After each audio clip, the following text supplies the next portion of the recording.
पिछले पिछली पार्ट में हम लोग पढ़े थे गति के प्रकार। अब देखते हैं सदिश राशि एवं अदिश राशि।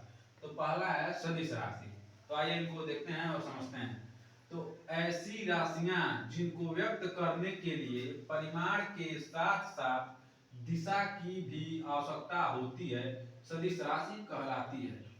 अब इनको जब एग्जाम्पल से समझेंगे तब बढ़िया से समझ में आएगा। परिमाण क्या होता है और दिशा क्या होता है।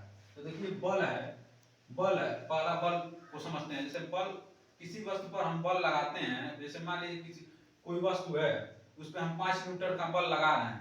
तो बल लगा रहे हैं 5 न्यूटन का, तो बल लगाने के साथ साथ ये भी हम लोग कहते हैं कि 5 न्यूटन पूर्व की दिशा में बल लगाइए। तो उसमें 5 न्यूटन जो होगा वो परिमाण होगा। अब जो दिशा होगा, चाहे दिशा जैसे पूर्व में 5 न्यूटन का बल लगाइए, तो दिशा भी उसमें फिक्स है और परिमाण भी है।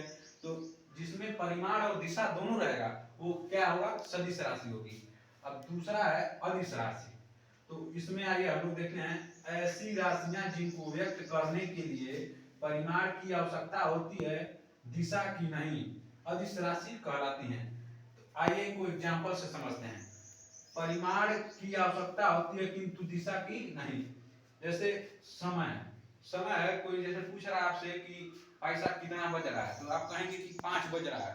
तो 5 बज रहा है, तो ये नहीं कहेंगे 5 बज रहा है ऊपर बज रहा है कि नीचे बज रहा है। समय उसमें दिशा नहीं बताएंगे, ये बताएंगे परिमाण बताएंगे। जैसे 5 बज रहा है, 6 बज रहा है, 7 बज रहा है, ऐसे बताएंगे। उसमें दिशा नहीं बताएंगे कि पूर्व ओर 5 बज रहा है, पश्चिम की ओर 5 बज रहा है, दिशा नहीं ना, इसमें केवल परिमाण है। तो इसलिए क्या है, अदिश राशि है। तो कृपया मेरे चैनल को सब्सक्राइब कीजिए और शेयर कीजिए इसको।